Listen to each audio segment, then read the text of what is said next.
All right, music fans, welcome back. Harmless Dave here on the Harmless Dave channel, talking about real music and doing it in real time for a few real people out here, just like you and just like me. And real music has made a comeback this week. We had the Doobie Brothers drop an incredible song with a Michael McD on lead vocals, sounding just amazing.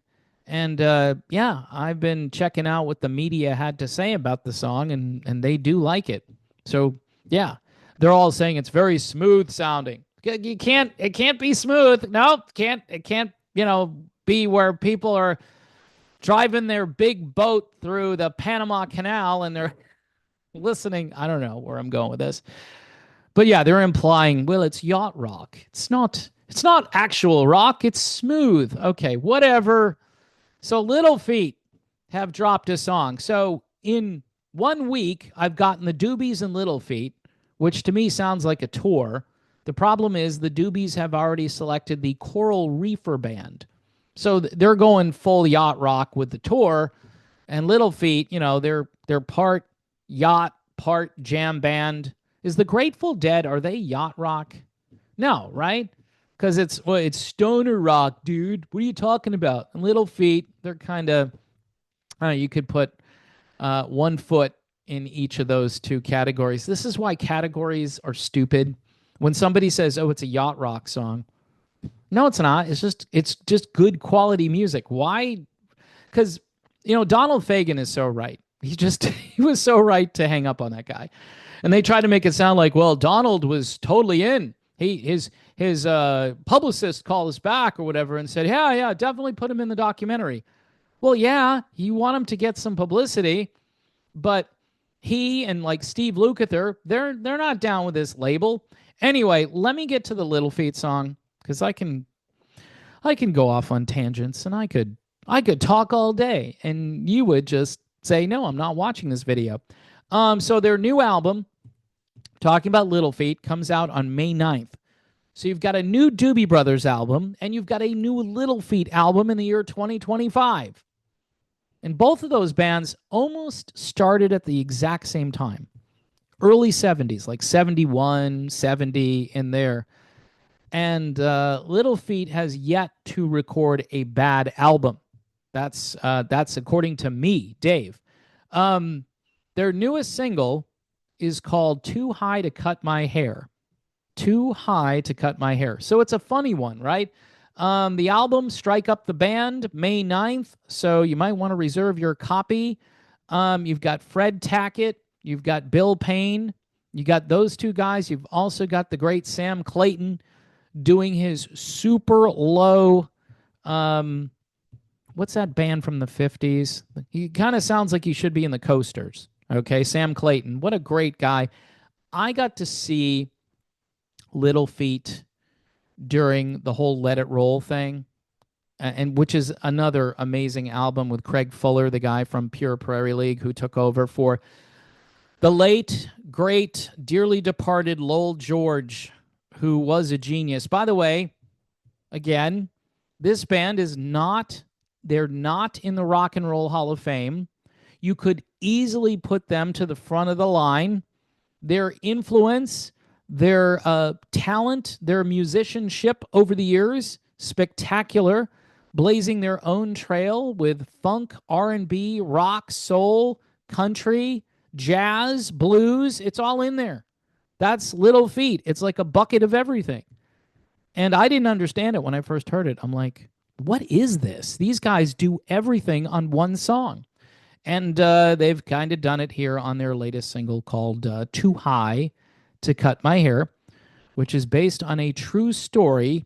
Fred Tackett's wife was asked by Fred to give him a haircut in a hotel room. And then he realized, nope, she can't do that because she's too high to cut my hair. All right. So I am not laughing at drug use here, folks, just for the record here. I am, I think being sober is better. And also, you can't really ignore the fact that there are a lot of stoners, including the guys in Little Feat, that enjoy this style of music. I just like the music. Bottom line, since I was a kid, I just liked the music. I wasn't getting into all the other extracurricular stuff. Now, the album, again, if you're interested in it, will come out May the 9th. My experience with Little Feat was a learning curve when I joined a classic rock radio station in 1987, and I knew nothing about them. And then Let It Roll came out, and I was totally hooked. The great Craig Fuller on vocals on Let It Roll. So yeah, this is just a fantastic band with a great legacy, and I'm just perplexed that nobody has thought about putting them into the Rock and Roll Hall of Fame. The title track to Strike Up the Band will feature the great Larkin Poe. If you don't know who Larkin Poe is, that is probably worth Googling. It's up to you, though. A lot of people, they're going to go listen to Dixie Chicken again or Waiting for Columbus. By the way, if you're going to listen to Waiting for Columbus, that's cool. Just make sure you have a good stereo system. And if you have the vinyl, it's just way better on vinyl. One of the greatest live albums ever recorded. Seriously. Just legendary. So, what a week. We had the Doobies, now we've got Little Feat. I mean, what's going to happen next, right? This is the kind of music that is really in my wheelhouse, and it's too bad that classic rock stations won't give this a spin, but everybody tells me, hey, it doesn't matter. The internet's better. We can find the music faster. Yeah, but there was something about this whole collective thing, this communal experience, and I hate using the word commune or communal, but that's what radio was. I mean, you all heard the same thing at the same time, and many of us had great memories while that was happening. We were doing great things, or we weren't, but we remember what we were up to at that time. And Little Feat brings back a lot of great memories for so many people. So if you have a chance to see them, I would do it. If I had a direct line to Irving Azoff, I would say, hey, Doobie Brothers and Little Feat, what are you thinking? I mean, Coral Reefer Band, great. But Doobies and Little Feat would be like a home run, would be a grand slam. So who knows? Maybe after this tour, these two bands will get together again.